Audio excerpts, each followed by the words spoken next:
টেকনিকের অনেকগুলো আছে, এখানে তো কয়েকটা বেশ আরো কিছু আছে। তার মধ্যে তোমরা ল্যাবে একটা শিখে ফেলছো, কাজ করছো, যেটার উপর আমরা অ্যাসাইনমেন্টও দেখছি এবং ল্যাব এক্সামও হবে। আর এছাড়াও আমরা থিওরিতে আরো 3টা পড়ি। একটা হচ্ছে তোমার প্রপোজিশনাল লজিক, একটা হচ্ছে প্রেডিকেট লজিক, আরটা হচ্ছে তোমার ফাজি লজিক। তো এগুলো সবই লজিকের উপর বেসড করে। তো সবসময় 3টা পড়াই, এবার মনে হচ্ছে একটু শর্টকাট করতে হতে পারে, তো ওটা হয়তো বা আমি আনসার্টেনিটি থেকে করতে পারি। আপাতত এটা পড়াচ্ছি তোমাদের আমি। আর এটা হচ্ছে আমার ন্যাচারাল ল্যাঙ্গুয়েজ প্রসেসিং এর একটা পার্ট, মানে খুবই বেসিক পার্ট। এনএলপি নিয়ে যারা কাজ করতেছো, এনএলপিতে আমাদের এই নলেজ রিপ্রেজেন্টেশন অ্যান্ড রিজনিং টেকনিকে কিছু বেসিক আন্ডারস্ট্যান্ডিং পার্ট আছে। তো এখানে তারই কিছুটা ভাইবস তোমরা পাবা এসসিওটাতে, CO3। তো আমি দেখি হয়তো সব করাবো না, অল্প অল্প করে 3টা একটু টাচ করে দেব।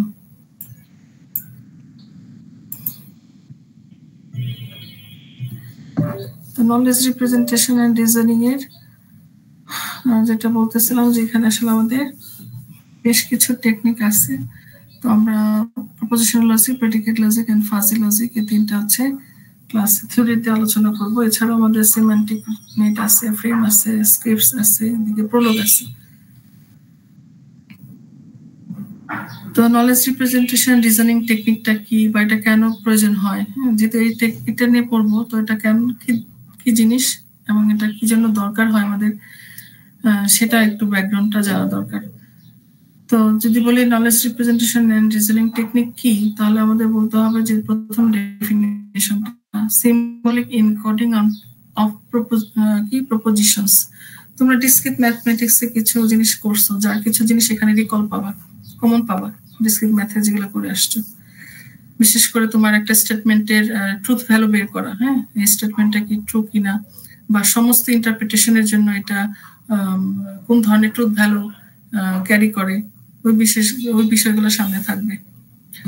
Symbolic encoding of preposition believed by some agent and their manipulation to produce proposition that are believed by the agent but not explicitly stated in the knowledge base. তো এটা আমরা প্রোলগ নিয়ে কাজ করার সময় কিন্তু করছি যে নলেজ বেসে নাই, কিন্তু আমরা তাদের মধ্যে যে ফ্যাক্ট গুলা ছিল তাদের মধ্যে লজিক্যাল রিলেশন দিয়ে, তার মানে কি এক্সিস্টিং ফ্যাক্ট বা ইনফরমেশনকে ম্যানিপুলেট করে আমরা নতুন কিছু প্রডিউস করছি না প্রোলগে। সো ওই জিনিসটাই। তো আমরা এখানে কি করব, প্রপোজিশন বলতে আসলে তুমি কোনো ফ্যাক্টকে বোঝাতে পারো, কোনো স্টেটমেন্টকে বোঝাতে পারো, সেটাকে আমরা সিম্বলিক রিপ্রেজেন্টেশন দেখাবো ইন কি বলে নলেজ রিপ্রেজেন্টেশন টেকনিকে। তো আসলে আমরা যখন একটা এজেন্টের কথা চিন্তা করি, তো আমাদের এজেন্টের নলেজ বেস যত বেশি বড় হবে সে তত বেশি নলেজেবল হবে, লাইক হিউম্যান বিং, তাই না? তো এখন তুমি পুরো বিশ্ব সম্পর্কে, পৃথিবী সম্পর্কে তো ডাটা রাখতে গেলে তোমার কি লাগবে, অনেক স্পেস লাগবে, হিউজ। তোমার নলেজ বেস হবে অনেক বেশি হিউজ হয়ে যাবে। তো সেক্ষেত্রে আমরা যদি এনকোড করতে পারি, সিম্বলিক রিপ্রেজেন্টেশন করতে পারি, যে একটা সিম্বল দিয়ে পুরো একটা প্রপোজিশনকে বোঝাচ্ছে, পুরো একটা স্টেটমেন্টকে বোঝাচ্ছে, তাহলে আমাদের কি হয়, নলেজ বেসটা শ্রিঙ্ক করে আসে, হ্যাঁ, আমাদের স্পেস ইয়াটা কমে যায়, কম্প্রেসড হয়ে যাবে নলেজ বেসটা। তো এই জন্য আসলে আমাদের নলেজ রিপ্রেজেন্টেশন রিজনিং টেকনিক দরকার। সো আমাদের এখানে যদি বলে এটার ব্লক ডায়াগ্রামটা কি, মানে কম্পোনেন্ট যেগুলো লাগবে মাস্ট, সেটা হচ্ছে এটা তো আমরা অলরেডি করছি। তোমার হচ্ছে নলেজ বেস, আর একটা রুল ইঞ্জিন থাকে, আর এদিকে থাকে অ্যাকশন, আরটা ছিল এনভায়রনমেন্ট, তাই না? তো এনভায়রনমেন্টে আসলে সে এনভায়রনমেন্টে আগে এনভায়রনমেন্ট থেকে সেন্স করে, তারপরে তার ভেতরে যে নলেজ বেসটা দেওয়া হয়েছে সেগুলো দেশে রুল ইঞ্জিনের মাধ্যমে বা ইনফারেন্স ইঞ্জিনের মাধ্যমে প্রসেস করে অ্যাকশনটাকে একটা ডিসিশন নেয়, তারপর সেই ডিসিশনটাকে অ্যাকশনে এক্সিকিউট করে, কোথায়, এনভায়রনমেন্টে। সো এই পার্টগুলো লাগবে, আগে এনভায়রনমেন্ট থেকে তাকে সেন্স করে আসতে হবে। তো নলেজ রিপ্রেজেন্টেশন সাইকেল বা নলেজ সাইকেল যেটা, তার মধ্যে এই যে দেখো আমরা এই এক্সপার্ট সিস্টেম যখন পড়ছিলাম সেখানেও কিছু জিনিস ছিল, মাস্ট যেগুলো থাকবে, এনভায়রনমেন্ট থেকে পারসিভ করবে, লার্ন করবে, তারপরে তার ভেতরে আমরা নলেজ বেস দিব, এরপর রিজনিং প্রসেস থাকবে, এরপরে সে কি প্ল্যান বা ডিসিশন নিয়ে ফাইনালি এক্সিকিউশন। আচ্ছা, এটা এক্সিকিউশন হবে, হ্যাঁ, নেট থেকে না, এডুকেশন না, এটা হবে এক্সিকিউশন, এটা তোমরা ভুল লিখো না, হ্যাঁ, এটা এক্সিকিউশন। সো এই প্রসেসকে স্টেপগুলোর মাধ্যমে আসলে তোমার নলেজ রিপ্রেজেন্টেশন সাইকেলটা কমপ্লিট হয় আনটিল কি বলা যায় decision making or execution of the action. তো ফার্স্ট অফ অল যেটা আমাদের আজকে প্রথম নলেজ রিপ্রেজেন্টেশন টেকনিক, এটা কিন্তু নলেজ রিপ্রেজেন্টেশন টেকনিক, হ্যাঁ, প্রপোজিশনাল লজিক, যেটা টোটালি হচ্ছে ট্রুথ ভ্যালুর উপর ডিপেন্ড করে। সো ট্রুথ ভ্যালু কি হতে পারে একটা স্টেটমেন্টের? So Zahid is a 4-1 CSC student, এটা একটা স্টেটমেন্ট, তাই না? এটা একটা সিম্পল স্টেটমেন্ট, এটার মধ্যে কোনো কমপ্লেক্সিটি নেই। তো এই স্টেটমেন্টের ট্রুথ ভ্যালু কি হতে পারে? জাহিদ যে 4-1 এর স্টুডেন্ট, এটা ট্রুথ ভ্যালু। ট্রুথ ভ্যালু কি? আইদার ট্রু অথবা ফলস। জি, ঠিক আছে। ট্রুথ ভ্যালু বলতে আমরা দুটো ভ্যালুকে বোঝাই, আইদার ট্রু হবে অথবা ফলস হবে। তো আমরা ধরো ডিজিটাল লজিকে বা ইভেন ডিসক্রিট ম্যাথমেটিক্সে আমরা হয়তো বা না, ডিসক্রিট ম্যাথে হয়তো বা ট্রু ফলস দিয়ে করছো, ডিজিটাল লজিকে 0-1। সো এখানে এআই তে যখন নলেজ রিপ্রেজেন্টেশন টেকনিক নিয়ে আমরা পড়তেছি বা খাতায় আমরা যখন এগুলা বিভিন্ন কেস স্টাডির অ্যানালাইসিস করব, সেখানে 0-1 লিখবো না, আমরা ট্রু ফলস লিখবো, ট্রুথ ভ্যালু। তো প্রপোজিশনাল লজিক অলওয়েজ শুধুমাত্র তোমার ট্রুথ ভ্যালুর উপর নির্ভর করে কাজ করে। সেখানে আমরা যেটা শুরুতে বললাম যে এই নলেজ রিপ্রেজেন্টেশন রিজনিং, সরি আমার একটু হচ্ছে, knowledge representation and reasoning technique হচ্ছে একটা সিম্বলিক ইনকোডিং টেকনিক। কার? ডিফারেন্ট ফ্যাক্টসের, প্রপোজিশনের, স্টেটমেন্টের, যেটাই বলি না কেন আমরা।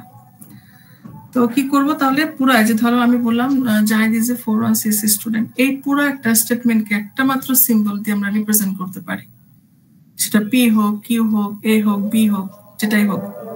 বাট সেগুলো আমাদের অ্যাসাইন করে নিতে হয় যে পিতে আমি কোন ফ্যাক্টটাকে রাখতেছি, কোন স্টেটমেন্টটাকে রাখতেছি। তো আমরা যে কোনো সিম্বলই ইউজ করতে পারবো, অ্যালফাবেটিক যে কোনো সিম্বল ইউজ করতে পারবো এ থেকে জেড পর্যন্ত, হাউএভার এক্সেপ্ট দুইটা সিম্বল। সেটা কি বলো?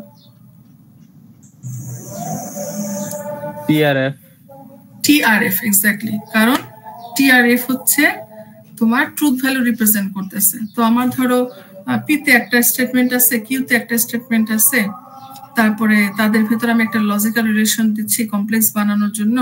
তো ওটা কি ট্রু হবে না ফলস হবে, সেটা তো তুমি আলটিমেটলি ট্রু আর ফলস থেকেই পাবা। সেই জন্য true and false, that means T and F, এই দুটো সিম্বলকে কখনো আমরা কোনো প্রপোজিশন বা কোনো ফ্যাক্টস বা কোনো স্টেটমেন্টকে রিপ্রেজেন্ট করার কাজে ইউজ করতে পারবো না অ্যাজ এ সিম্বল। আদারওয়াইজ এর থেকে জেড পর্যন্ত যে কোনো সিম্বল ইউজ করা যাবে। অ্যান্ড আমরা যখন এরকম স্টেটমেন্টগুলো, সিম্পল স্টেটমেন্টগুলোকে বিভিন্ন কমপ্লেক্স স্টেটমেন্টে নিতে চাইবো, বা আমাদের প্যারাগ্রাফ থাকবে, একটা বড় প্যারাগ্রাফ থাকলো, ওই প্যারাগ্রাফকে তুমি প্রপোজিশনাল লজিক দিয়ে রিপ্রেজেন্ট করলা অথবা প্রেডিকেট লজিক দিয়ে রিপ্রেজেন্ট করলা, তখন তোমার ওই স্টেটমেন্টগুলোর ভেতরে কি আনতে হয়? লজিক্যাল কানেকটিভস ইউজ করতে হয়। তো খুব বেসিক কানেকটিভস গুলো আমরা ইউজ করি and or implies, and or not implies. তো ইমপ্লাইজটা কি? এই যে ইফ কিউ দেন আর, মানে ইমপ্লাইজে অলওয়েজ একটা কি থাকবে? ইফ এলস, সরি ইফ দেন থাকবে। যদি কিউ হয় দেন আর ট্রু হবে, যদি কিউ ট্রু হয় দেন আর ট্রু হবে। বুঝা গেছে? তার মানে ইমপ্লাইজ থাকলে একটা কন্ডিশনের বিষয় এখানে আসবে। সো যখন আমরা এরকম লজিক্যাল কানেকটিভস ইউজ করব মাল্টিপল স্টেটমেন্টের ভেতরে বা মাল্টিপল ফ্যাক্টের ভেতরে বা প্রপোজিশনের ভেতরে, তখন সেখান থেকে হতে পারে আমরা নতুন নতুন ফ্যাক্ট বা স্টেটমেন্ট বা প্রপোজিশন ডিরাইভ করতে পারি। তো যেটা বলতেছিলাম, খুব কমন যে লজিক্যাল কানেকটিভস গুলা, সেটা হচ্ছে নেগেশন হতে পারে, কনজাংশন হতে পারে। কনজাংশন মিন্স হচ্ছে এন্ড, ডিসজাংশন মানে হচ্ছে তোমার অর, ইমপ্লাইজ হচ্ছে P implies Q. P implies Q মানে হচ্ছে আসলে এটাকে যদি ভেঙে আমরা করি, আমরা যখন ট্রুথ টেবিল করব, ট্রুথ টেবিল যখন করব একটা স্টেটমেন্টের জন্য পার্টিকুলার, তখন হয়তো আমাদের পি ইমপ্লাইজ কিউ যদি থাকে এটাকে ভেঙে কিন্তু দেখাতে হবে, হ্যাঁ। তোমাদের যদি এটা ডিটেলস না থাকে, শুধু পি ইমপ্লাইজ কিউ সরাসরি তুমি করো, তাহলে কিন্তু মার্কসে একটু হেরফের হতে পারে। That means P implies Q তুমি কিভাবে কাউন্ট করলা, কিভাবে ক্যালকুলেট করলা, এটা প্রসেসটা তোমার দেখাতে হবে। তো তুমি একটা কাজ করতে পারো, পি ইমপ্লাইজ কিউ লিখে তার ব্র্যাকেটে এটা দিতে পারো, অথবা এটা নিচে তুমি ছোট করে লিখতে পারো যে পি ইমপ্লাইজ কিউ মানে হচ্ছে not P or Q. And equivalence হতে পারে যে এটা সেম হবে বা সমান হবে, ইকুয়াল হবে। আদার প্রপোজিশন বা আদার লজিক্যাল কানেক্টিভস হতে পারে, এক্সক্লুসিভ অর, নর, ন্যান্ড, বাট এগুলো হচ্ছে মোস্ট কমনলি ইউজড হয়। এখন আমরা শুরুতে কি বলছি, তোমরা কি ব্যাকগ্রাউন্ডটা ধরতে পারছো?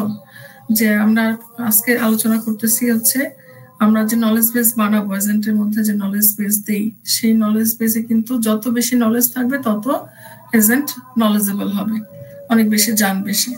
তো এখন রিয়েল যেটা, যে অনেক বেশি ডাটা দিতে হয়, তাই না? তুমি যত বেশি ইনফরমেশন তার ভেতরে দিতে যাবা, তার স্পেস বেশি লাগে। এই জন্য বিভিন্ন ধরনের সোফার কি হয়েছে, বিভিন্ন ধরনের নলেজ রিপ্রেজেন্টেশন টেকনিক তৈরি হয়েছে। এগুলা কিছু এক্সিস্ট করতেছে যেগুলো ইউজ করা হয়। ওই টেকনিকের মধ্যে কয়েকটা টেকনিক আমরা পড়বো, সব তো আর পড়তে পারবো না, কয়েকটা টেকনিক পড়বো। তো ব্যাকগ্রাউন্ডটা ছিল এই যে নলেজ রিপ্রেজেন্টেশন করবো আমরা, সেটার তো একটা স্পেসিফিক ওয়ে থাকবে, যে ওয়েটাতে করলে তোমার এজেন্ট বুঝতে পারবে। তো সেই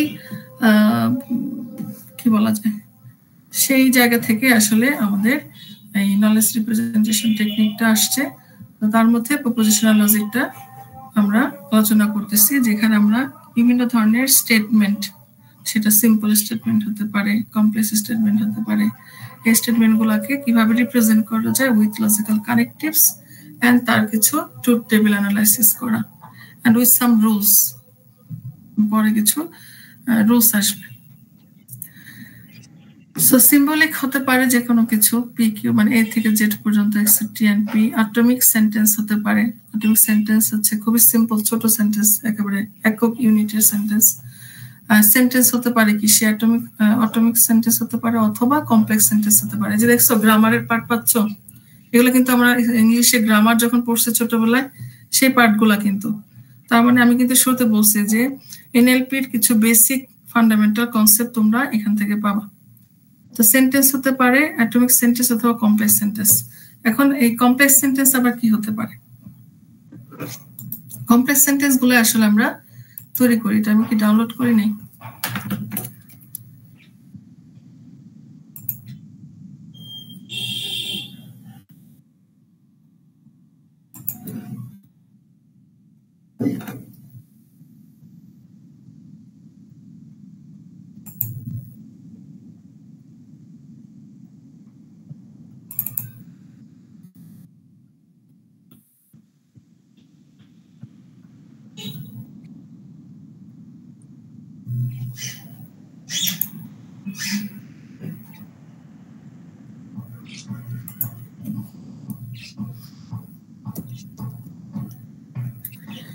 সেন্টেন্স হতে পারে কয়েক ধরনের, একটা হতে পারে সিম্পল সেন্টেন্স, এটা আমরা বলি অ্যাটমিক সেন্টেন্স, বা খুবই ইউনিট লেন্থের সেন্টেন্স, অথবা কমপ্লেক্স সেন্টেন্স হতে পারে। এখন কমপ্লেক্স সেন্টেন্স কিভাবে বানাবো আমরা, কোনগুলাকে কমপ্লেক্স সেন্টেন্স বলবো? যদি একটা সেন্টেন্সকে তুমি কি করো, নেগেশন করো, সেটা একটা কমপ্লেক্স সেন্টেন্স হতে পারে। অথবা তুমি কি হতে পারে, এটা কিন্তু অথবা অর বোঝাচ্ছে, হ্যাঁ। অথবা তোমার হতে পারে কি, একটা সেন্টেন্সের সাথে দেখো যে কমপ্লেক্স সেন্টেন্সের ডেফিনিশন, এই যে প্রত্যেকবার এটা প্রথমে হয় না। কমপ্লেক্স সেন্টেন্সের ডেফিনিশন আমরা বলতেছি একটা সেন্টেন্সের যদি নেগেশন করি, অথবা এটা হচ্ছে অথবা তোমার একটা সেন্টেন্সের সাথে আরেকটা সেন্টেন্সের এন্ড করি, অথবা অর করা হয়, অথবা এই যে ইমপ্লাইজ রিলেশন করা হয়, অথবা ইকুইভ্যালেন্স রিলেশন বের করা হয়, এগুলো সবই তোমার কি কমপ্লেক্স সেন্টেন্সের আন্ডারে যেতে পারে। তার মানে মোট কথা হচ্ছে সিম্পল সেন্টেন্সকে, মাল্টিপল সিম্পল সেন্টেন্সকে যখন তুমি লজিক্যাল কানেক্টিভস এর আন্ডারে নিয়ে আসো, বেসিক লজিক্যাল কানেক্টিভস, তখনই সেটা কমপ্লেক্স সেন্টেন্স হিসেবে কনসিডার করা যাবে। একটা নর্মাল প্যারাগ্রাফ চিন্তা করো, একটা প্যারাগ্রাফে কিন্তু অনেক ধরনের লজিক্যাল কানেক্টিভস থাকে, অথবা ইংলিশে আমরা যেটাকে বলি কম্পাউন্ড কি স্টেটমেন্ট, তাই না? কম্পাউন্ড স্টেটমেন্ট, বিভিন্ন ধরনের কানেক্টিভ ওয়ার্ডস আছে, এন্ড অর নট, সিন্স, এগুলো দিয়ে আমরা কানেক্টিভ করতাম গ্রামারে। তো আমাদের যেমন ম্যাথমেটিক্যাল অপারেটরস গুলোর প্রেসিডেন্স থাকে, তেমনি এখানে লজিক্যাল কানেক্টিভস গুলোরও প্রেসিডেন্স আছে। প্রেসিডেন্সের থেকে চিন্তা করলে সবার আগে নট, এরপর এন্ড, এরপর অর, ইমপ্লাইজ এন্ড ইকুইভ্যালেন্স, এভাবে আসলে তোমার প্রেসিডেন্সটা সাজানো। এখানে দেখো এগুলো কিন্তু সিম্পল স্টেটমেন্ট, তাই না? যে my car is painted red, simple statement, এটাও সিম্পল, এটাও সিম্পল। এখান থেকে দেখো লজিক্যাল কানেক্টিভস তৈরি হয়েছে। ইট ইজ রেইনিং, এন্ড আছে, দেখছো? And the wind is blowing. So it is raining, এটাকে যদি আমি সাপোজ পিতে রাখি অথবা আর এ রাখি, আর উইন্ড ইজ ব্লোয়িং এটাকে যদি আমি বিতে রাখি, তাহলে আমি এখানে কি সম্পর্ক দিতে পারবো? আর এন্ড বি, বুঝতেছো? জি ম্যাম। তার মানে আমরা প্রথমে সিম্বল গুলা, যে সিম্বলটা ইউজ করতেছি আমি এনকোড করার জন্য আমার স্টেটমেন্ট গুলাকে, সেটা দিয়ে বলতে হবে যে এখানে আমি কোন পার্টিকুলার ফ্যাক্ট বা স্টেটমেন্ট বা অ্যাটমিক সেন্টেন্সটাকে কনসিডার করতেছি, সেটা এখানে দেখা দিতে হবে। তারপরে তাদের ভেতরে লজিক্যাল কানেক্টিভস, ঠিক আছে? যেটা অর আছে, এখানে দেখো ইফ আছে, তাই না? তার মানে এখানে একটা কি ইমপ্লাইজ এর গন্ধ পাচ্ছি না আমরা? ইফ ইউ স্টাডি হার্ড, দেনটা এখানে উজ্জ আছে, ইউ উইল বি সাকসেসফুল, তাই না? তার মানে এখানে স্টাডি হার্ড কে তুমি কি দিতে পারো? স্টাডি হার্ড কে তুমি ধরো এস ধরলাম, হ্যাঁ এস ধরো সাপোজ, তারপর হচ্ছে ইমপ্লাইজ এর চিহ্ন দিয়ে, তারপর হচ্ছে কাকে এখানে ধরো স্টাডি হার্ড, আর এখানে কি উইল বি সাকসেসফুল। না, এখানে ধরো স্টাডি হার্ড কে আমি এইচ দিলাম, হার্ড, হ্যাঁ, ওকে, আর সাকসেসফুল কে এস দিলাম, তাহলে আমার কি হবে? এইচ ইমপ্লাইজ এস, এরকম। তো এগুলো আমরা একটা একটা স্টেটমেন্ট দেখতেছি, আর আমাদের আসলে বেসিক্যালি এরকম অনেক কি করতে হয়, বড় প্যারাগ্রাফ ইনকোড করা লাগে। ট্রুথ ভ্যালু গুলা এটা আমরা জানি, এখানে আলোচনা করার কিছু নাই। এখানে আমি শুধু এতটুকু বলে দিই, এ মিনস হচ্ছে কি বলা যায়, এনিথিং। তার মানে হচ্ছে যে একটা স্টেটমেন্টের ভ্যালু কখন ট্রু হবে, একটা স্টেটমেন্টের ভ্যালু কখন ফলস হবে। ধরো যদি নট ফলস হয়, তার মানে কি? নট ফলস মানে ট্রু। একটা ট্রুর সাথে টি প্রাইম মানে হচ্ছে অ্যানাদার ট্রু, একটা ট্রুর সাথে যদি আরেকটা ট্রুর এন্ড করো তাহলে কি হবে? অলওয়েজ ট্রু হবে। একটা ট্রুর সাথে যদি আরেকটা আরো যে কোনো কিছু, অন্য যে কোনো কিছু অর করো, অর, তাহলে কি হবে? ট্রু হবে অলওয়েজ। আবার যে কোনো কিছুর সাথে যদি একটা ট্রুকে তুমি অর করো তাহলে ট্রু হবে। আবার এ ইমপ্লাইজ টি, এনিথিং ইমপ্লাইজ ট্রু, মানে কি? এনিথিং মানে কি? Not a or true. তার মানে এখানে কি আছে? অর রিলেশন আছে না? অর যখন থাকবে তখন একটা যদি ট্রু হয় তাহলে তো আমার পুরো স্টেটমেন্টটা ট্রু হবে। তো এই কলামটা তোমার বোঝাচ্ছে কি যে কোন কোন সিচুয়েশনে অলওয়েজ আমার ট্রুথ ভ্যালু অলওয়েজ ট্রুই হবে। মিস 7 নাম্বারটা কিভাবে হয় যে ফলসটা হচ্ছে ইমপ্লাইজ, ফলস ইমপ্লাইজ এনিথিং, তো তাহলে এটাকে নট ফলস অর এনিথিং। তো নট ফলস কি আগে পাইছো না? নট ফলস মানে কি? ট্রু। আর এটা হচ্ছে অর এনিথিং, তার মানে কি স্টিল তুমি অর পাইছো, সো তোমার টিটাই রিটার্ন হবে। ঠিক আছে, আমি একটা বুঝাইলাম, বাকিটা এই কলামটা তোমরা পারবা, এটা সহজ জিনিস। এটা এই জন্য এখানে রিকল করা যে যেহেতু আমরা কমপ্লেক্স স্টেটমেন্ট নিয়ে কাজ করব, হতে পারে আমাদের ট্রুথ ভ্যালু অ্যানালাইসিস করা লাগতে পারে, সেক্ষেত্রে কখন আসলে একটা স্টেটমেন্টের ট্রুথ ভ্যালু ট্রু আসতে পারে আর কখন কখন একটা স্টেটমেন্টের ট্রুথ ভ্যালু ফলস আসতে পারে। এইটা হয়তোবা তোমরা ডিসক্রিট ম্যাথে পড়ছো যে তোমার একটা স্টেটমেন্টের কিছু প্রপার্টিজ থাকে, যেটা হ্যাঁ এটা ট্রু ইয়েতে পড়ছো। একটা হচ্ছে স্যাটিসফাইবল, কন্ট্রাডিক্টরি, ভ্যালিড, ইকুইভ্যালেন্স। তোমরা টটোলজি শব্দটা মনে পড়ে? টটোলজি ডিসক্রিট ম্যাথে পড়ছো? জি ম্যাম। হ্যাঁ, এই জন্য বললাম কিছু জিনিস কমন পাবা। তো স্যাটিসফাইবল হচ্ছে কি একটা স্টেটমেন্ট আসলে ধরো তুমি যখন কাজ করবা তখন ওই যে ইন্টারপ্রিটেশন থাকতে পারে। ইন্টারপ্রিটেশন মানে কি, ধরো তুমি যে সিম্বল গুলা আছে না, এই যে ধরো তুমি পি কিউ নিয়ে কাজ করতেছো, তো পি কিউ কি হতে পারে, আমরা ধরো তো দুইটা ইন্টারপ্রিটেশনে ম্যাক্সিমাম কম্বিনেশন কয়টা হবে, 4টা টু দি পাওয়ার 2। তো 4টা হতে পারে কি 0 0 0 1 1 0 1, তাই তো? তার মানে false false, false true, true false, true true. তো এখন এই 4টা ইন্টারপ্রিটেশন এর জন্য সব সময় আমার এই স্টেটমেন্টটা কি আসতেছে, ফাইনাল স্টেটমেন্টটা, অথবা এই স্টেটমেন্টটা আমার কি আসতেছে, সেইটার উপর ভিত্তি করে তুমি কিন্তু একটা কনক্লুশন টানতে পারো যে এই স্টেটমেন্টটা হচ্ছে এই ট্রুথ ভ্যালু ক্যারি করে। তো সেখান থেকে যে এই প্রপার্টিজ গুলো আসছে, একটা স্টেটমেন্টে যদি এরকম হয় যে সাম ইন্টারপ্রিটেশনের জন্য ওই স্টেটমেন্টের ভ্যালু আসলো কি ট্রু, আর বাকিগুলোর জন্য আসলো না, তাহলে সেটাকে কি বলবো, স্যাটিসফাইবল। A statement is satisfiable if there is some interpretation for which it is true. তার মানে এখানে যাই, ধরো ফর এক্সাম্পল এটাকে যদি ধরি, এই পি ইকুইভ্যালেন্স কিউ, এটাকে যদি ধরি, তাহলে দেখো এখানে কি সবকটা কি তোমার ট্রু আসছে, ইন্টারপ্রিটেশন 1 আসছে ট্রু এন্ড 4 আসছে ট্রু, বাকিগুলো কি ট্রু আসছে না, ফলস। তো এটাকে আমরা স্যাটিসফাইবল বলতে পারি। বুঝতে পারছি আমি? Yes ma'am. And contradictory কি হবে, দেখো statement is always to be contradictory or unsatisfiable if there is no interpretation for which it is true. তার মানে কোনো ইন্টারপ্রিটেশনের জন্যই তোমার যে স্টেটমেন্টটাকে নিয়ে তুমি কাজ করতেছো সেটা যদি কখনোই ট্রু না আসে, তাহলে কি হবে, কন্ট্রাডিক্টরি। যেমন এখানে আমার 2টা ট্রু আসছে, সো আমি এটাকে কন্ট্রাডিক্টরি বলতে পারবো না। ম্যাম তাহলে তো ওই কলামের কোনোটাতেই তো হচ্ছে ট্রু থাকবে না, বলতে পারি না, ট্রু থাকবে না। যদি কোনো একটা স্টেটমেন্টকে তুমি কন্ট্রাডিক্টরি হিসেবে বলতে চাও, প্রুফ করতে চাও, তাহলে তোমার যদি ফাইনাল কলামটা হয়, আমি এখানে এক্সাম্পল হিসেবে এটাকে ধরলাম, যদি এখানে আমার রেডি আছে, হ্যাঁ স্যার ট্রু থাকতে পারবে না কথা। হ্যাঁ, কিন্তু তোমার এই স্টেটমেন্টগুলো তো ভ্যারি করবে, চেঞ্জ হবে, তাই না? এখন আমি এক্সাম্পল হিসেবে আমার স্লাইডে এটা আছে দেখে এটা ধরে কথা বলতেছি বোঝানোর জন্য, কিন্তু এটা অন্যরকম সিম্বল হতে পারে, অন্য ধরনের লজিক্যাল রিলেশন হতে পারে। হ্যাঁ, কিন্তু যদি এখানে তুমি সবকটাই ফলস পাইতা, তাহলে তুমি এটাকে কন্ট্রাডিক্টরি বলতে পারতা।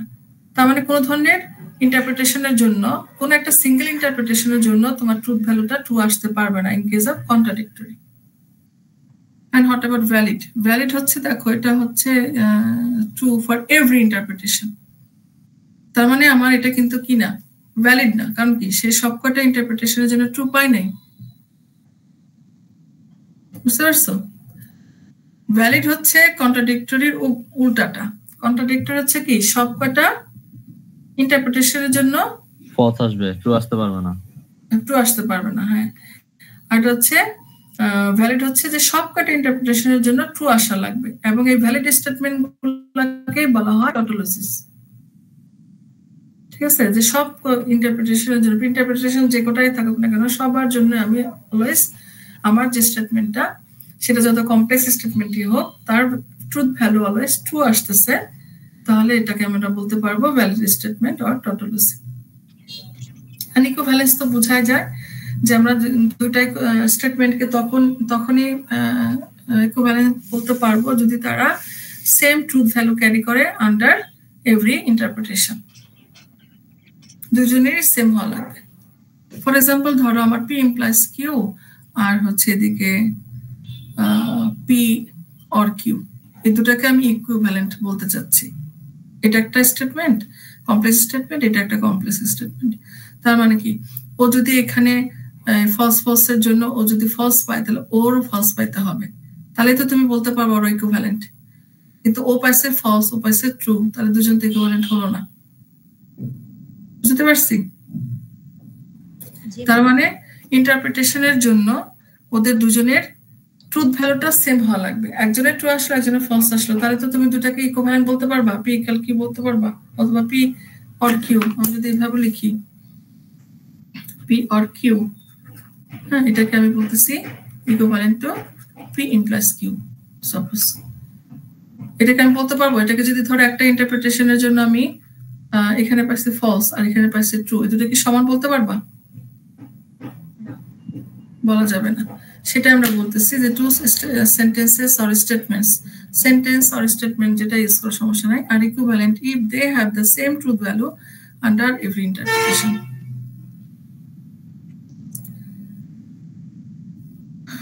এখন কিছু এক্সাম্পলে আসি, যেমন এখানে ধরো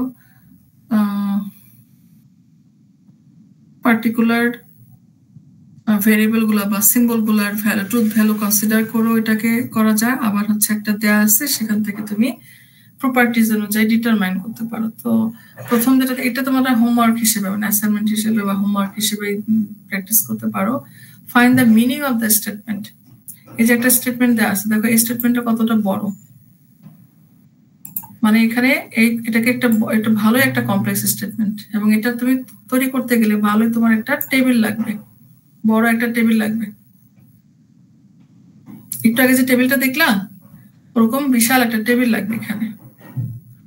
তো সেটা কি দেখো, মেন, এটা যদি মেন ইয়ারটা ভাগ করে নিতে চাই, তো এটা হচ্ছে আমার গিভেন স্টেটমেন্ট। এখন বলে দিচ্ছে for each of the interpretation, প্রত্যেকটা ইন্টারপ্রিটেশনের জন্য। ইন্টারপ্রিটেশন 1 এ আমরা বলতেছি একটা জিনিস, ইন্টারপ্রিটেশন 2 তে বলতেছি একটা জিনিস। ইন্টারপ্রিটেশন 1 এ বলতেছি পি কে ট্রু ধরতে হবে, কিউ কে ট্রু ধরতে হবে, আর কে ফলস ধরতে হবে, এস কে ট্রু ধরতে হবে।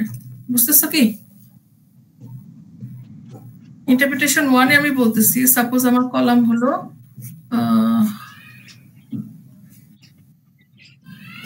সাপোজ এখানে আমার হচ্ছে পি কিউ আর, না চারটা তো ভেরিয়েবল আইস।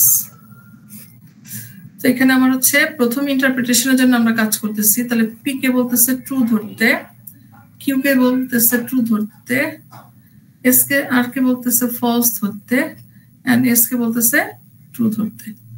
এটা ধরে এই স্টেটমেন্টের কি মিনিংটা বের করতে বলছে। দেখো, তার মানে ওর ট্রুথ ভ্যালুটা বের করতে বলছে। তাহলে ওর ট্রুথ ভ্যালু কি হবে? তুমি এটা টেবিলেও করতে পারো অথবা সরাসরি এখানেও করতে পারো। সেটা হচ্ছে প্রথমে আমাদের কি বের করতে হবে, নট পি। তাহলে নট পি কি হবে বলো তো? নট পি হচ্ছে ফলস। তারপর হচ্ছে আমার কি লাগতেছে এদিকে, আর নট আর লাগতেছে একটা, তাই না? মানে বেসিক গুলা করে ফেলি। নট আর কি হবে? ট্রু। তারপর কিছু আছে? আচ্ছা, এটা হচ্ছে তোমার, আচ্ছা ম্যাম, এটা যদি টেবিল করে আমার কি 16টা ভ্যালু দেখানো ম্যান্ডেটরি? না না, এটা তো 16টা লাগবে না। এটা তো তোমার ইন্টারপ্রিটেশন বলে দিচ্ছে, একটা ইন্টারপ্রিটেশন, এবং সেখানে তুমি কার কি ভ্যালু ধরতেছো, মানে কোন ভেরিয়েবলের ভ্যালু, ট্রুথ ভ্যালু কি ধরতেছো, এটা বলে দেওয়া আছে। এটা লাগবে না। সেটা টেবিল হিসেবে করতে পারো অথবা সরাসরি বসাতে পারো।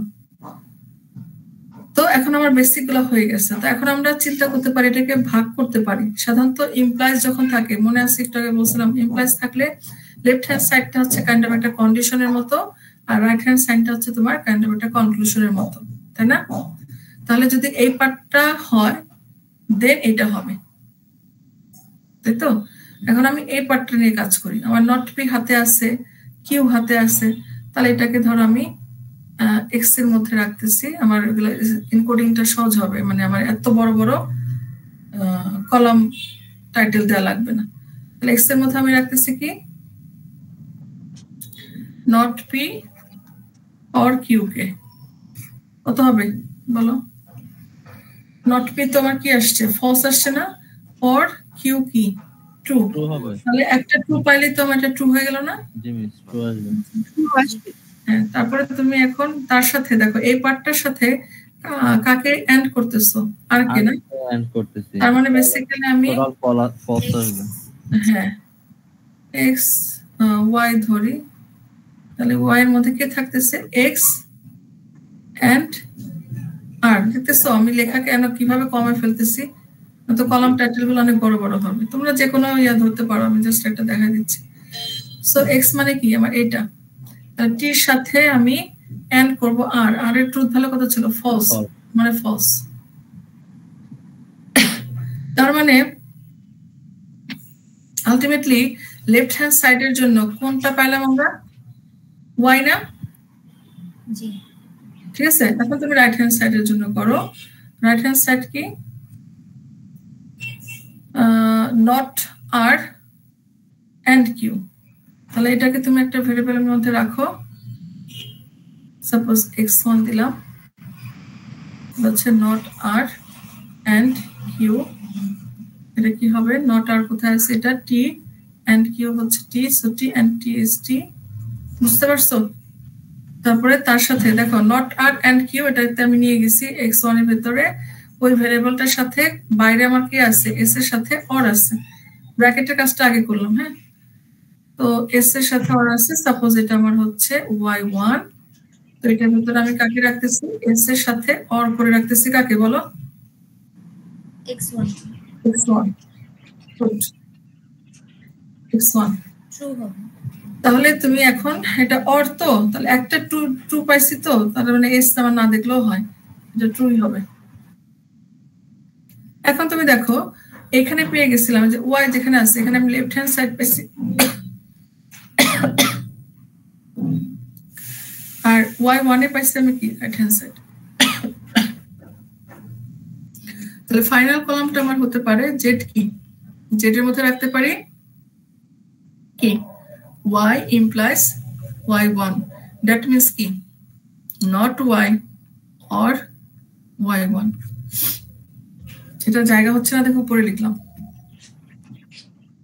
তাহলে not y কি হবে ট্রু হবে না ট্রু হবে ট্রু হবে আর y1 তো as it is আছে সো একটা যেহেতু ট্রু পাইছি এন্ড এখানে লজিক্যাল রিলেশন আমার or that means it will be true তাহলে for interpretation 1 the meaning of the given statement is কি true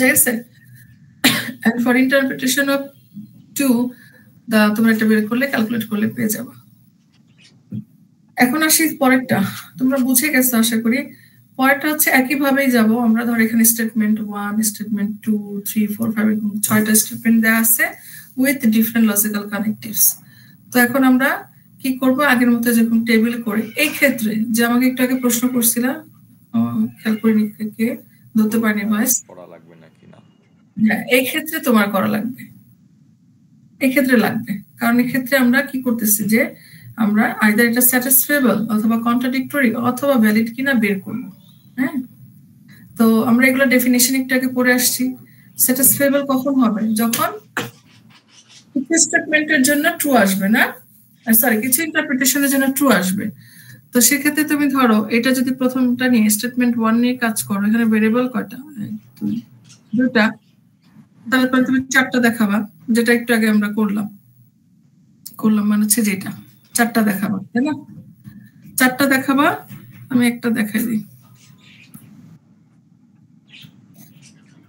হচ্ছে পি এটা হচ্ছে কিউ তারপর হচ্ছে আমার পি false false তারপর হচ্ছে true false false true আর হচ্ছে true true সাপোজ হ্যাঁ তো এই 4টা ইন্টারপ্রিটেশনের জন্য আমরা কি করব এখন আমাদের এই লজিক্যাল যে কমপ্লেক্স স্টেটমেন্টটা আছে লজিক্যাল কানেক্টিভস দিয়ে তার মিনিংটা বের করব বা তার ভ্যালুটা বের করব যেটা কোন ধরনের ভ্যালিড কন্ট্রাডিক্টরি নাকি স্যাটিসফেবল তার মানে এখানে আমার 4টার জন্য বের করতে হবে ফাইনালি আমি এইখানে যে স্টেটমেন্টটা পাবো সেটা কি সেটা হচ্ছে এই পার্টটার সাথে আমার এই পার্টটা কি হচ্ছে লজিক্যাল অর হচ্ছে তার মানে এটা লেফট হ্যান্ড সাইড এটা রাইট হ্যান্ড সাইড কিছু না পি এন্ড কিউ আছে তারকে আবার নট করতে হবে হ্যাঁ তাহলে আগের মতোই আমরা এখানে পি এন্ড কিউ করতে পারি তাকে আমরা একটা এক্স এর মধ্যে রাখতে পারি তারপরে পি আচ্ছা পি এন্ড কিউ কিন্তু এটা তো সহজ এর পাশে একই কানেক্টিভস আছে তাহলে পি এন্ড কিউ কে আবার নট করতে পারি তার মানে নট অফ এক্স এটাকে রাখলাম ধরো ওয়াই এর মধ্যে ঠিক আছে তারপরে আমরা কি করতেছি এক্স এর সাথে তোমার এন্ড করতেছি ওয়াই কে এবং সেটা রাখতেছি জেড এর মধ্যে সাপোজ অথবা সরাসরি এখানে রাখলাম তাহলে এখন প্রত্যেকটা ইন্টারপ্রিটেশনের জন্য তুমি কি এখানে একটা ভ্যালু পাবা না সাপোজ ফলস ট্রু তাহলে এরকম যদি হয় যে কিছু ইন্টারপ্রিটেশনের জন্য ফলস কিছু ইন্টারপ্রিটেশনের জন্য ট্রু আসছে তাহলে তুমি এই স্টেটমেন্টটাকে S1 কে কি বলবা স্যাটিসফাইয়েবল, এক্স্যাক্টলি, ভেরি গুড। যে আনসার দিচ্ছ পুরো কনসেন্ট্রেশন আছে। এইভাবে কিন্তু আমরা প্রত্যেকটা করব। তো আমাদের ইয়াটা কি, কখন একটু বড় হবে টেবিলটা বা আমাদের ক্যালকুলেশন, যেমন এখানে দেখো এখানে ভেরিয়েবল ছিল কয়টা, 1 2 3 4, মানে আমার এনকোডিং সিম্বল লাগতেছে 4টা। তো 4টা যদি এরকম হয় যে এখানে কি আসছে, নাই, এখন যদি আমি এটাই দিয়ে বলি এরকম কোশ্চেন ডিটারমাইন করতে বলি, তোমাকে আমি এটা দিলাম স্টেটমেন্ট হিসেবে, এটা দিলাম উপরেরটা, আর কোশ্চেন হিসেবে দিলাম ডিটারমিনেশন, তখন কিন্তু 4টার জন্য 4 4 16 হয়ে যাবে। আমি কি বোঝাতে পারলাম? জি ওকে,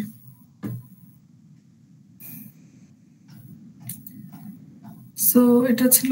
এখন হচ্ছে যে বলছিলাম না যে রুলস আসবে, আমরা শুধুমাত্র লজিক্যাল কারেক্টিভস দিয়ে এবং সিম্বল দিয়ে রিপ্রেজেন্ট করব না, কিছু রুলস আমাদের আছে। তো এখানে বেশ কিছু রুলস আছে, প্রায় 9টা রুলস। তো আমরা সবগুলো তো দেখতে পারবো না, কিছু পরিচিত রুলস, এগুলো মনে হয় ডিসক্রিট ম্যাথে কভার করতে পারো, যেমন এ বি সি ডি পর্যন্ত আমরা একটু দেখবো। একটা হচ্ছে modus ponens, modus tollens, hypothetical syllogism and disjunctive syllogism.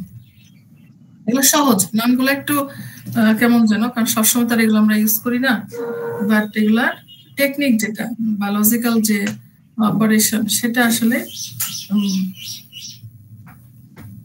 Easy, conceptual. Modus ponens যেটা বলে এগুলো হচ্ছে রুলস অফ ইনফারেন্স, হ্যাঁ, যে ডিডাকশনের কাজে লাগে। নতুন গিভেন থেকে তুমি নতুনটাকে নিয়ে আসবা, নতুন একটা কনক্লুশনে আসবা, ডিডাকশনের জন্য এই যে রুলস অফ ইনফারেন্সটা আমাদের কাজে লাগে। One of the most important rules, হ্যাঁ, যে মডাস পনেন্স, এটা কি বলতেছে, if P and P implies Q is true, then we can infer or we can deduct or we can conclude that Q will be true. তার মানে এই যে তুমি এখানে যে বার দেখতে পাচ্ছ, বারের উপরে যেটা আছে সেটা হচ্ছে গিভেন এন্ড ইটস ট্রু। তোমার গিভেন যেটা আছে সেটা যদি ট্রু হয় তাহলে কিউ অবশ্যই ট্রু হবে। তার মানে এটাকে লজিক্যালি আমরা কিভাবে লিখবো, যে P implies Q and Q, এটা হচ্ছে আমার true, therefore Q will be true. তো এগুলোর একটা করে এক্সাম্পল আমরা দেখতে পারি, পরে হয়তো বা আছে। এন্ড মডাস টলেন্সটা কি একটু ডিফারেন্ট আছে, এখানে নট আসবে, যে তোমার P implies Q and not Q is given and is true, therefore not P will be true. তার মানে মডাস পনেন্সের জায়গায় মডাস পনেন্স এন্ড টলেন্সের সাথে পার্থক্য হচ্ছে একটাই, যে ওখানে ছিল কি বলা যায়, পিটা হচ্ছে ট্রু, গিভেন এন্ড ট্রু, আর এখানে হচ্ছে আমার নট কিউটা given and true, so therefore P will be not P will be true. তার মানে তোমার কনক্লুশনটা দেয়া ছিল নেগেশন ফর্মে, সো আমার কি হবে, ইফ পার্ট যেটা সেটা নেগেশনটাও আমার ট্রু হবে। এটা একটা এক্সাম্পল দেখে দাও, এই যে মডাস পনেন্সের একটা এক্সাম্পল দেখি। মডাস পনেন্স আমরা বলতেছি যে if I am sleepy and then I go to the bed, তাহলে এখানে আমার দেনের আগে যেটা সেটা কি, পি না? ইফ আই এম স্লিপি, এটাকে আমরা কি আই এম স্লিপি, ইফ কিন্তু না, হ্যাঁ, আই এম স্লিপি এই স্টেটমেন্টটাকে আমরা ধরলাম P, then I go to bed, so I go to bed এটাকে আমরা ধরতেছি হচ্ছে কি কিউ, ঠিক আছে? তাহলে আমার পি কিউ দুটাই দেয়া আছে এবং পি ইমপ্লাস কিউ এটা আমার সরি পি ইমপ্লাস কিউ দেয়া আছে এবং পি দেয়া আছে, এই দুটো আমার true, therefore Q will be আমার ট্রু, যে I am sleepy and I go to bed. তো সেম ওয়েতে এটা গেল কি, যে আমার কন্ডিশনাল স্টেটমেন্টটা দেয়া আছে, দেয়ারফর আমার কনক্লুশনটাও কি হবে, ট্রু হবে। আর এখানে হচ্ছে আমার কনক্লুশনটা দেয়া আছে ইন নেগেশন ফর্মে, দেয়ারফর আমার কন্ডিশনটাও কি হবে, নেগেশন ফর্মে ট্রু হবে। বিষয়টা এরকম যদি আমরা ওভাবে সহজভাবে চিন্তা করি। সো দেখো যে if I am sleepy then I go to bed, এটা তো আমার নরমাল স্টেটমেন্টটা, কিন্তু নেগেশন ফর্মে আছে, তার মানে কি I do not go to bed, এটা তোমার দেয়া আছে গিভেন, গিভেন দেয়া আছে I do not go to bed, that means কি এতক্ষণ পর্যন্ত গো টু বেডের সাথে যে কন্ডিশনাল সিচুয়েশনটা ছিল, ডিপেন্ডেন্সি ছিল যে আমার স্লিপি হওয়া লাগবে, তাহলে আমি বেডে যাব। এখন আমি বেডে যাচ্ছি না, দ্যাট মিনস কি I am not sleepy, so এটা ট্রু হবে। তো এটা একটা এক্সাম্পল গেল। এরকম আমাদের কিন্তু রিয়েল লাইফে এরকম আরো অনেক স্টেটমেন্ট হতে পারে, এরকম ইফ দেন দিয়ে বা কন্ডিশনাল স্টেটমেন্ট হতে পারে, যেগুলো আমরা এরকম মডাস পনেন্স বা টলেন্স দিয়ে ডিডাক্ট করতে পারি। হাইপোথেটিক্যাল সিলোজিজম, এখানে তোমার ওই logical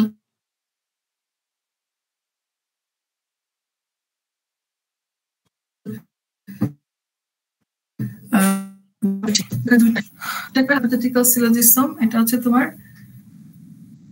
this rule state that if P implies R is true whenever Q implies whenever P implies Q is true and Q implies R is true, it can be represented as follows. তার মানে এটা অনেকটা ধরো ইয়ার মতো, যে A equal B, B equal C হলে A equal C হবে। ট্রান্সিটিভিটি property যে ডেটাবেসে পড়ছো, তাই না? যে P implies Q দেয়া আছে and is true and Q implies R, এটা ট্রু। তার মানে কি তুমি Q কে মধ্য যে মিউচুয়াল ইয়া করছিলে না তোমরা প্রলগে, Q কে ধরে তুমি P আর R এর সাথে একটা সম্পর্ক দেখাতে পারো না, and it will be true। বুঝতেছো? জি ম্যাম। সো ওটা এখানে আসছে। এক্সাম্পল হিসেবে দেখো, if you have my PC password then you can unlock my PC। তো এখানে PC পাসওয়ার্ড না হয় ধরো তোমার হোম, ঠিক আছে, যেটাই বলো। তো এটাকে আমরা কি করতে পারি, যে PC পাসওয়ার্ডটাকে ধরো আমরা ইয়া ধরলাম,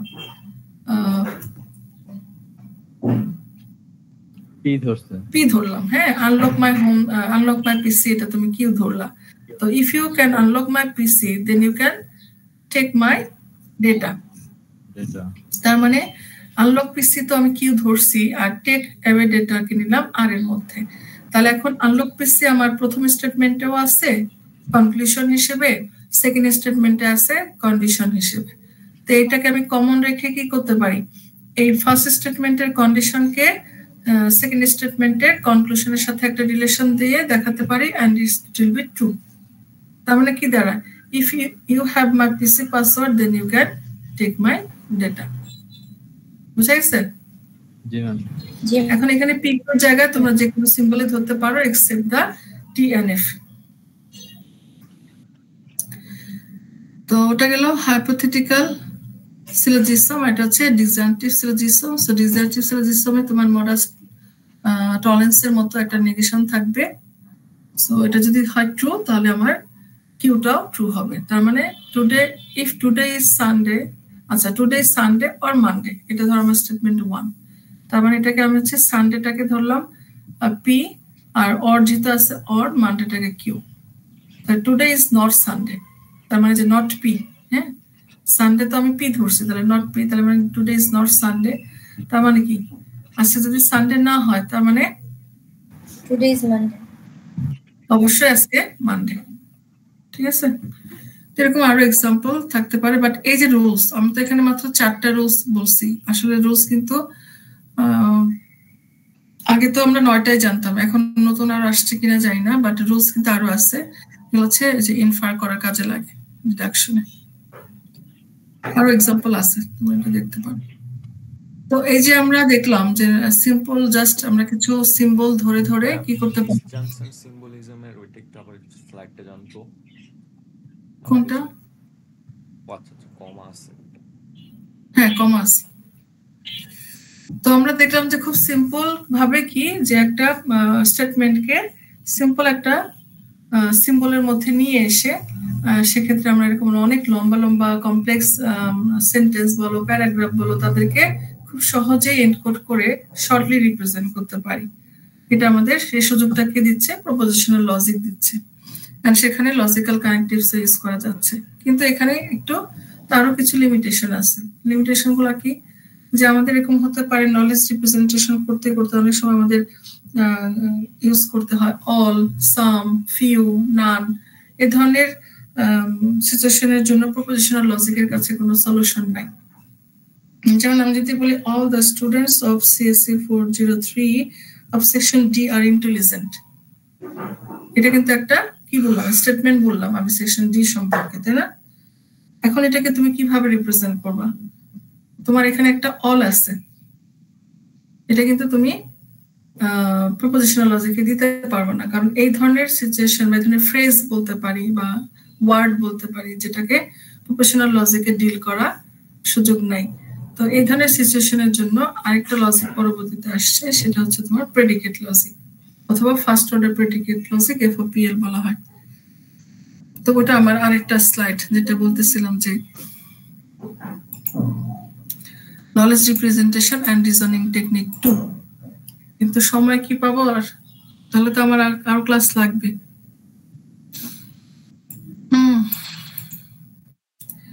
আরো ক্লাস লাগবে, যেটা হচ্ছে আমার প্রেডিকেট লজিক। তাহলে predicate logic and fuzzy logic, এটা তো আমাদের আরেকটা ক্লাসে বসতে হবে। তোমরা ঈদের আগে কি আর পারবা একটা ক্লাস এক্সট্রা নিয়ে রাখবো? আমি যদি ম্যানেজ করতে পারি জানাবো, হ্যাঁ? তো তোমরা যদি বলো আমি মাথায় রাখবো, আমি তাহলে এটা শেষ করে দিতাম। একটা এক্সট্রা ক্লাস কি সময় হবে এরকম সকাল টাইমে? জি ম্যাম হবে, সমস্যা নাই। আপনি এরকম 11:30টার দিকে যেমন আজকে, মানে সরি 12:30টার দিকে এরকম টাইমে দিলে হয়। 12:30 দিলে হয় কি, ধরো আমি যেমন ল্যাবটা কি ছিল, একটা অ্যাডিশনাল ল্যাব নিছি না, এটা কিন্তু কোনো শিডিউল ক্লাস শিডিউলের ল্যাব না। তো ওইখানে দুটা গ্রুপকে নিয়ে আসছি ডিসকাশনের জন্য। আর থিওরি ক্লাসে তো আমাদের যত যাই হোক আলাদা আলাদাই ক্লাস নেওয়া লাগে। তো সেক্ষেত্রে এক্সট্রা ক্লাসে দেখা গেল তোমাদের ডাকলাম, আর একটা সেকশনেরও হয়, তো আমি 12:30টায় করতে গেলে পরপর ক্লাস নিলে আমার যে টাইম, যেমন আজকে তোমাদের নামাজ তোমরা হয়তো ধরতে পারবা, পরে ক্লাসে শেষ হতে একটু দেরি হয়ে যাবে, আর বাসায় তো ধরো একটু ইফতারের আয়োজন থাকে, সেজন্য আমরা একটু সকালে করি। 11টায় কি প্রবলেম হয় তোমাদের? একটু আগে 10টায় করলে আরো ভালো হয়। আমি ওটাই বলতে চাচ্ছিলাম, 10টা করলে ভালো হয়, আগে আগে শেষ হয়ে যাবে, সবাই মনে হয় ঘুমায়। তো আমি করলে 10টা 10:30 এদিকে করব, যেন অন্য সেকশন গুলাকেও আমি একটু ইয়ে করতে পারি, যে টপিকের দিক দিয়ে অ্যালাইন করে রাখতে পারি, কেউ আগে গেছে কেউ পিছিয়ে গেছে, অন্তত আমার সেকশন গুলা। তাহলে সেটা পসিবল ডেট কি কালকে না পরশু?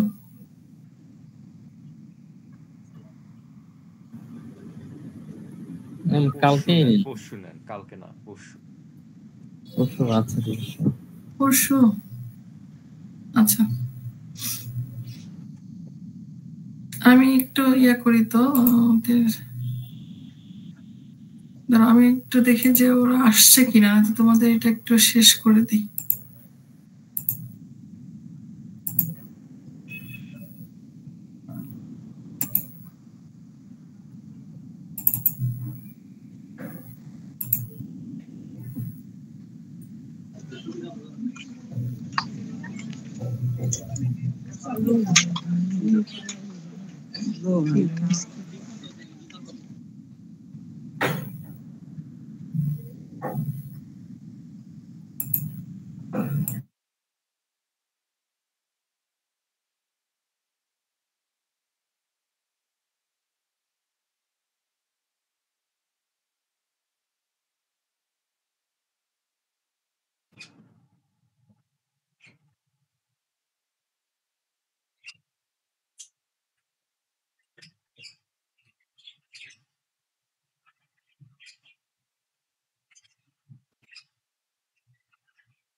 আচ্ছা ওরা আসছে অনেকেই বেশ।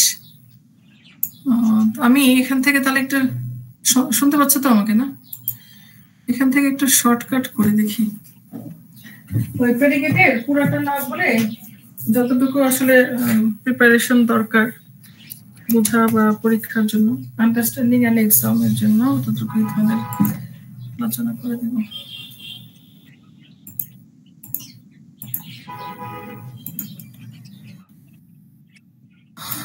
তাহলে আমার ফাজি লজিকে হয়তো অল্প একটু সময় দিলে হয়ে যাবে, আর ফাজি লজিকটা অনেক বেশি ইম্পর্টেন্ট। হ্যাঁ অনেক বেশি ইম্পর্টেন্ট। সেই জন্য আমরা প্রেডিকেট লজিকে আসলাম, যেখানে আমরা কিন্তু বিভিন্ন ধরনের স্পেশাল ওয়ার্ড নিয়ে কাজ করতে পারবো। তো সেই স্পেশাল ওয়ার্ডগুলো কি, বাকিগুলো কিন্তু কমন, বাকিগুলো কমন। স্পেশাল ওয়ার্ডগুলো হলো এই যে ফর অল, আমরা এটা তোমাদের কোথায় যেন আমি পড়াইলাম, এটা ইউনিভার্সাল কোয়ান্টিফায়ার আর হচ্ছে এক্সিস্টেন্সিয়াল কোয়ান্টিফায়ার, বিভিন্ন ধরনের কোয়ান্টিফায়ার নিয়ে কাজ করতে পারে হচ্ছে প্রেডিকেট লজিক। তো এই উল্টা এটা তো আমরা জানি এটা হচ্ছে ইউনিভার্সাল কোয়ান্টিফায়ার, ইট মিনস এটা হচ্ছে রিপ্রেজেন্ট করে অল, হ্যাঁ, এভরিথিং এগুলা। আর হচ্ছে এক্সিস্টেন্সিয়াল কোয়ান্টিফায়ার হচ্ছে উল্টা ই, এটা রিপ্রেজেন্ট করছে সাম, ফিউ, এরকম।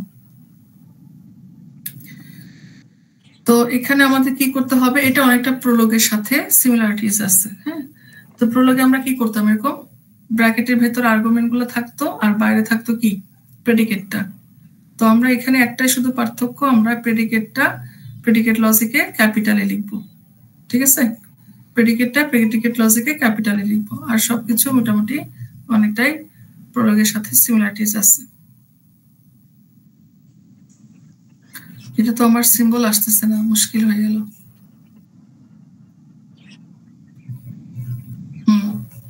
সিম্বল লাগবে, এটার সিম্বল গুলো আসতেছে না। ওয়েট, আমি তাহলে পিডিএফটা বের করি।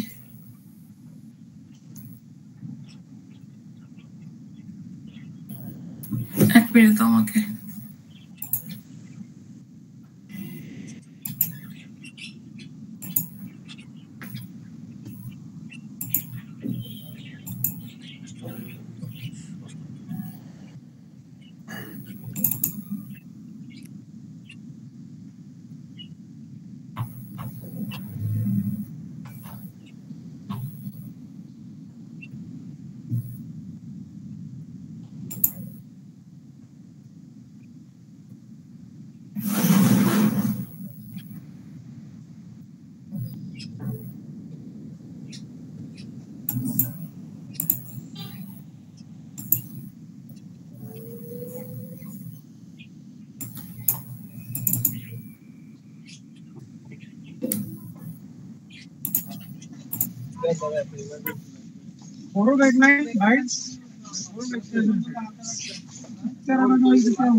সুমাইয়ের কথা বলছে মনে হয়।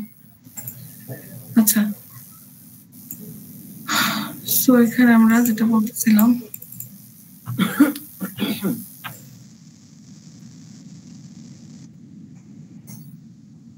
কোয়ান্টিফায়ার গুলো আমরা ইউজ করতে পারি। সো কিছু এক্সাম্পল যদি দেখি, ফর এক্সাম্পল এভরিথিং, এগুলো তো বোঝা যায়, এগুলো নিয়ে আলোচনা না করি। এভরিথিং ইজ লাভলি সাপোজ, হ্যাঁ। তো এভরিথিং ইজ লাভলি, দেখো স্টেটমেন্ট দেওয়া থাকতে পারে, স্টেটমেন্টের corresponding representation using predicate logic or propositional logic, এটা হতে পারে। অথবা তোমার রিপ্রেজেন্টেশন আছে, সেখান থেকে নলেজটাকে বের করা, দুই ভাবে কিন্তু কোশ্চেন হতে পারে। তো ম্যাক্সিমাম মনে হয় আমি স্টেটমেন্ট থেকে রিপ্রেজেন্টেশনটাই দিই। যে যাই হোক, আমরা যখন শিখবো, প্র্যাকটিস করবো, বোথ ওয়ে প্র্যাকটিস করতে হবে। তো everything is lovely, everything means কি, আমার অল বোঝাচ্ছে না, সমস্ত কিছু বোঝাচ্ছে। এখন ইজ লাভলি, এখন এভরিথিংটা কোথায়, ক্লাসরুমে কিছু একটা স্পেসিফিক লোকেশনে কিছু বোঝাচ্ছে, কোনো কিছু বলে দেওয়া নাই। তো এই জন্য এটা আসলে সমস্ত, আমরা ধরে নিতে পারি যে পৃথিবীতে যা কিছু আছে সবই সুন্দর বা সবই বিউটিফুল। তো সেক্ষেত্রে আমরা ফর অল এক্স, মানে এক্স কে এখানে আসলে সবকিছু ধরতেছি, এক্স ইজ লাভলি। তাহলে আমার এই ইউনিভার্সাল কোয়ান্টিফায়ার, তার সাথে যে ভেরিয়েবলটা এক্স, এটা আসলে এই তুমি যাকে রিপ্রেজেন্ট করতেছো, মানে এন্টিটি বলো বা যে অবজেক্টটাকে বলো, সেটাকে রিপ্রেজেন্ট করে। So for all x, x is lovely. তো ইজ কিন্তু আমার ওরকম কোনো ইয়া না, মেজর কোনো ভেরিয়েবল না যেটাকে আমার এখানে দেখাতেই হবে। এই জন্য এখানে কিন্তু উজ্জ্ব আছে জিনিসটা। আর কেউ যদি ইজ দিতে চাও, তাহলে ইজটা হয়ে যাবে বাইরে প্রেডিকেট হিসেবে, আর এক্স এর পাশে কমা দিয়ে লাভলি দিতে পারো। তো আমি বলবো এই ধরনের সিম্পল স্টেটমেন্টের জন্য আসলে আমার ডাবল আর্গুমেন্টে যাওয়ার দরকার নেই, একটা আর্গুমেন্ট দিয়ে আমরা ইজটাকে উজ্জ্ব রেখে লিখতে পারি। আর সামথিং ইজ লাভলি, তাহলে একই রকম, শুধু এখানে আমার এভরিথিং বাউলের জায়গায় সামথিং আসছে, তার মানে এক্সিস্টেন্সিয়াল কোয়ান্টিফায়ার চলে আসছে। আর এই পাশে এটা দেখো, everything in the garden is lovely, তার মানে কি এখন আমার স্পেসিফিক একটা লোকেশন বলে দেওয়া আছে যে ওই গার্ডেনের যা আছে তার সমস্ত কিছুই কি লাভলি। তার জন্য এখানে রিপ্রেজেন্টেশনটা একটু ডিফারেন্ট হবে যে for all x if x is in the garden. দেখো এখন তুমি এখানে কমা দিয়ে দুটো আর্গুমেন্ট নিয়ে আসতে হবে, কারণ তোমার এক্স কে কোথায় হতে হবে, এক্স যেন অবশ্যই গার্ডেনে কিছু একটা হয়। গার্ডেনের বাইরে যদি সে কিছু হয় তাহলে তো তাকে আমি লাভলি বলতে পারবো না, কারণ আমার স্টেটমেন্টে বলে দেওয়া আছে everything in the garden, everything in the classroom, everything in UP. এরকম ভাবে চিন্তা যদি করি তাহলে ওই লোকেশনে যা আছে সেগুলাই তার সমস্ত কিছুই লাভলি। যার জন্য এখানে আমরা প্রেডিকেটটা ইন দিচ্ছি আর আর্গুমেন্টটা ডাবল হয়ে গেছে যে এক্স এবং এক্স এর লোকেশন কোথায়, গার্ডেনে। If x is in the garden then implies মানে কি দেন আসবে, তাই না? Then X is lovely. দেখো এখনো ইজটা কিন্তু আমার উজ্জ্বল হয়ে গেছে, ইজটা কিন্তু আমরা আনিনি, ঠিক আছে? তার মানে এটাকে আমরা দুইটা ভাগে ভাগ করে ফেলছি। এখন এইখানেই হচ্ছে চ্যালেঞ্জ, একটা স্টেটমেন্ট দেখে বুঝতে হবে যে তুমি এটা লজিক্যাল কানেক্টিভস কার আন্ডারে ফেলবা, এটা তোমাদেরকে বুঝতে হবে। এটা হচ্ছে চিন্তার বিষয়, তোমাকে এটা দেখে বুঝতে হবে যে আমি কোন ধরনের লজিক্যাল কানেক্টিভস দিয়ে রিলেশন দিয়ে এটাকে রিপ্রেজেন্ট করবো। So everything in the garden is lovely, তার মানে কি এটা অনেকটা কন্ডিশনের মতো যে গার্ডেনে যা কিছু আছে সেটা সুন্দর। তো যে জিনিসটাকে নিয়ে আমরা রিপ্রেজেন্ট করতেছি তাকে আগে গার্ডেনে হওয়া লাগবে, তাহলে সে কি হবে, লাভলি হবে। তো ইন দ্যাট সেন্স এটা আসলে ইমপ্লাইজে পড়ছে। এটা যেমন দেখো অল এমপ্লয়িজ আর্নিং টাকা 30,000 or more per year pay taxes. যারা 30,000 বা তার থেকে বেশি ইনকাম করে তারা প্রতি বছর কি দেয়, ট্যাক্স পে করে। তার মানে কি এটা একটা কন্ডিশনের মতো না? 30,000 বা তার বেশি যদি না হয় তাহলে কি ট্যাক্স দেবে? আসো তোমরা শুনতেছো? হ্যাঁ, তার মানে এখানে তোমার একটা কন্ডিশন আছে যে তোমার যদি 30,000 বা তার বেশি ইনকাম না হয় তাহলে সে তো ট্যাক্স দিবে না। তাহলে পে ট্যাক্স এটা হচ্ছে তোমার একটা কনক্লুশন। আর কন্ডিশন কি, তার ইনকাম 30,000 বা গ্রেটার দ্যান ইকুয়াল 30,000 হওয়া লাগবে। তো ওটাকেই দেখো আমরা রিপ্রেজেন্ট করতেছি। এখন যাদের ইনকাম দেখো, যাদের ইনকাম গ্রেটার দ্যান ইকুয়াল 30,000 তারা সবাই তো ট্যাক্স দিবে। তো ওই ধরনের ওই গ্রুপ অফ পিপলকে রিপ্রেজেন্ট করতে তোমার কোন ধরনের কোয়ান্টিফায়ার লাগবে? অল লাগবে, কারণ অল দ্য এমপ্লয়িজ, যে এমপ্লয়ীদের যে সকল এমপ্লয়ীদের আর্নিং হচ্ছে 30,000-এর বেশি, সমান বা বেশি, তারাই তো দিবে। ইন দ্যাট কেস আমার কিন্তু ইউনিভার্সাল কোয়ান্টিফায়ার লাগবে। তাহলে for all x if x is employee and income of X is greater than equal 30,000 then X pay taxes. আচ্ছা এখানে একটা ভুল আছে, টি হওয়া যাবে না, এটা হবে এক্স পে ট্যাক্সেস। তার মানে এক্স তুমি পে ট্যাক্স পুরোটাই লিখতে পারো প্রেডিকেট হিসেবে। আমি বুঝাতে পারছি? মানে এখানে কি লিখবো, এক্স পে ট্যাক্সেস, এক্স তো ব্র্যাকেটে আর্গুমেন্ট, হ্যাঁ পে ট্যাক্সেস এক্স এরকম। পে ট্যাক্স হচ্ছে তোমার ইয়াটা প্রেডিকেট, ব্র্যাকেটের বাইরে যেটা থাকে সেটাকে আমরা প্রেডিকেট বলি না? তাহলে লিখবো পে ট্যাক্স এক্স এরকম। হ্যাঁ, pay tax P A Y, pay underbar tax দাও। আমি তো এটা লিখতে পারতেছি না, আমার এটা ওয়াকম শুধু পাওয়ার পয়েন্টের জন্য অপশন দেওয়া আছে। এখানে ধরো পে ট্যাক্স দিয়ে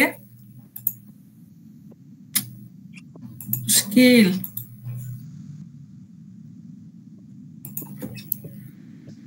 অনলাইন ক্লাসের পে আন্ডারবার ট্যাক্স দিয়ে আমি এখানে এক্স দিয়ে দিলাম, হলো না?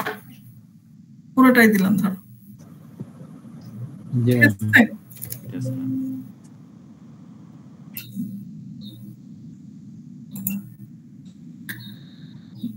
সো দেখো আগের মতোই আমরা কিন্তু যে প্রত্যেকটার জন্য আলাদা করে সিম্বল ধরছি, যেমন এমপ্লয়িকে ই দিয়ে রিপ্রেজেন্ট করছি, ইনকামকে আই দিয়ে রিপ্রেজেন্ট করছি, পে ট্যাক্স কে হয়তো পি দিতে পারো, তুমি লিখতে পারো পে ট্যাক্স কে তুমি পি ধরতেই পারো, সমস্যা নাই। সেক্ষেত্রে তুমি শুধু পি দিলেও হবে, আর যদি পুরোটা লেখো আমি যেটা দেখালাম সেটা লিখলেও হবে। আর গ্রেটার দ্যান ইকুয়াল কে তুমি জি ধরছো, তারপরে তুমি কি নিয়ে আসছো, ইউনিভার্সাল কোয়ান্টিফায়ার অথবা এক্সিস্টেন্সিয়াল কোয়ান্টিফায়ার নিয়ে লজিক্যাল কানেক্টিভস দিয়ে এটাকে রিপ্রেজেন্ট করছো। তো ওটার সাথে এটা এতটুকুই পার্থক্য। আর প্রলোগের সাথে অনেকটাই মিল আছে। তারপরে হচ্ছে এটা নিয়ে একটু দেখি যে no employees earn more than the president, কোন এমপ্লয়ি প্রেসিডেন্টের থেকে বেশি আর্ন করে না। তাহলে কি হবে এখানে কোন এমপ্লয়ি, হ্যাঁ, তার মানে অল এমপ্লয়ি। তুমি এটাকে আচ্ছা তোমরা যে গ্রামারে পড়ছো না অ্যাসার্টিভ সেন্টেন্স মানে নেগেটিভ সেন্টেন্সকে অ্যাসার্টিভ সেন্টেন্স করা যায়, অ্যাফার্মেটিভ সেন্টেন্স মনে আছে? জি ম্যাম। ওরকম করতে পারি আমরা যে নো এমপ্লয়ি মানে কি কোন এমপ্লয়ি না, তাই না? All the employee, all the employee, সব এমপ্লয়ির আর্নিং কি সমস্ত প্রেসিডেন্ট থেকে কম, অথবা সমস্ত প্রেসিডেন্ট কি করে সমস্ত এমপ্লয়ি থেকে কম টাকা উপার্জন করে। তুমি সেন্টেন্সটাকে সাজাতে মানে কি বলে চেঞ্জ করতে চাও, গ্রামার তো ওইভাবে আমরা চেঞ্জ করে নিয়েও করতে পারি। সো এখানে ওইভাবে করা আছে, দেখো যে for all x and for all y, if x is employee and y is president, then income of x is not greater than equal income of y. বুঝাতে পারলাম? আবার বলতেছি, আমার এখানে দুইটা এন্টিটি আছে, সমস্ত প্রেসিডেন্ট এন্ড সমস্ত employee.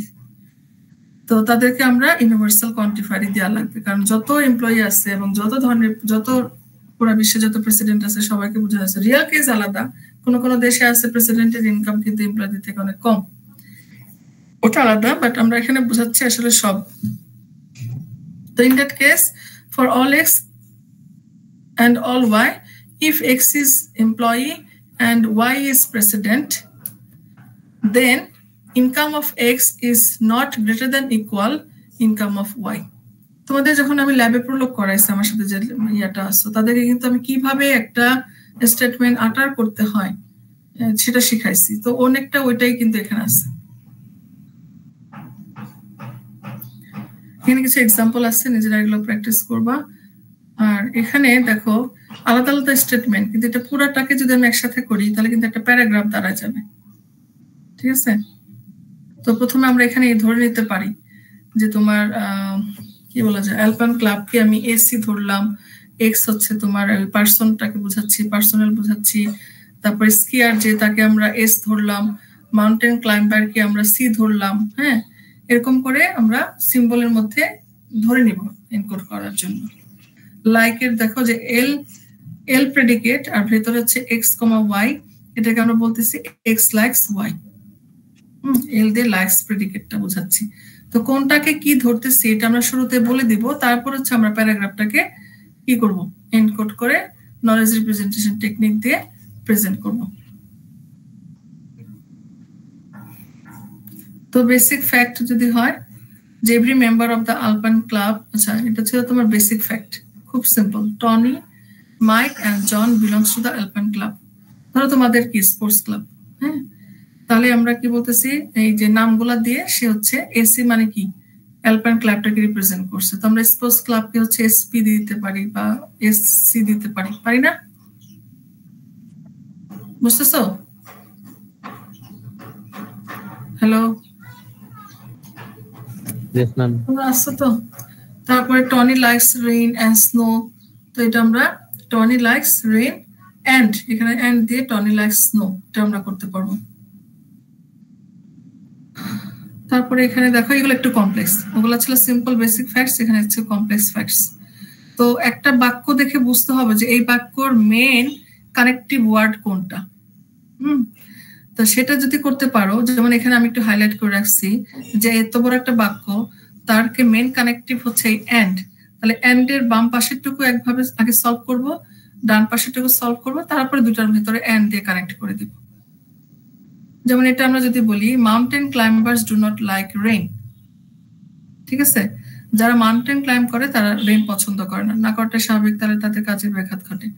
Anyone who does not like snow is not skier, snow যদি পছন্দ না করে তাহলে সে তো স্কি করতে যাবে না। যাই হোক, এখন তুমি এই পার্টটাকে আগে সাজাও। তার মানে কি mountain climbers do not like rain, তার মানে সকল মাউন্টেন ক্লাইম্বার্স কে বোঝানো হয়েছে। That means for all x, if x is mountain climber, then x do not like বা নট লাইক রেইন। তারপর এই পাশেটা যাই, anyone who does not like snow is not a skier. তো not a skier হচ্ছে conclusion, not like snow হচ্ছে আমার condition.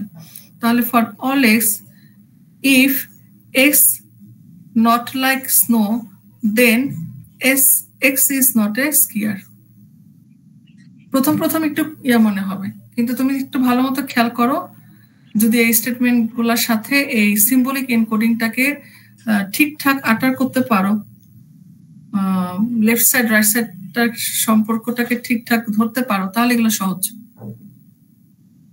আমি আবার একটা বলবো, দেখো বুঝো কিনা। একটা বলে দিচ্ছি, বাকিগুলা আর এক্সপ্লেন করবো না। আবার বলবো, mountain climbers do not like rain. তাহলে কি হবে এটা? all the mountain climbers না, for all x if x is mountain climber, c কে আমি বুঝাচ্ছি ক্লাইম্বার দিয়ে,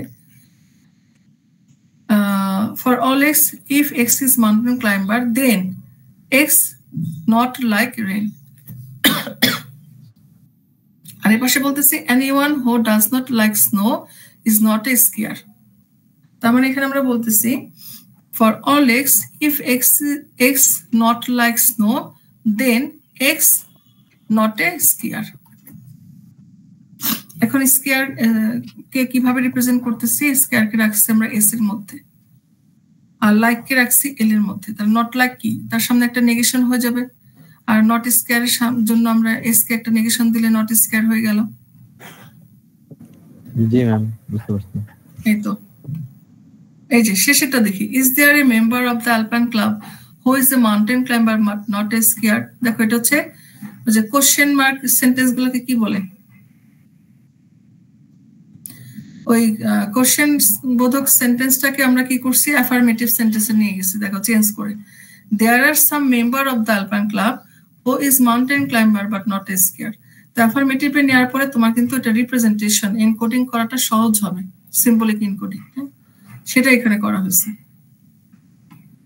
সো তোমরা এটা একটু ভালো মতো প্র্যাকটিস করো। আজকে আমরা হচ্ছে স্লাইডে এতটুকু পর্যন্ত রাখি, আমরা নেক্সট ক্লাসটায় হচ্ছে বাকিটুকু পড়ে ফেলব। বাকিটুকু দেখে এসো, আর আমি নেক্সট ক্লাসে শুধু ফাজি লজিকটা শেষ করে দিলে, আলোচনা করে দিলে।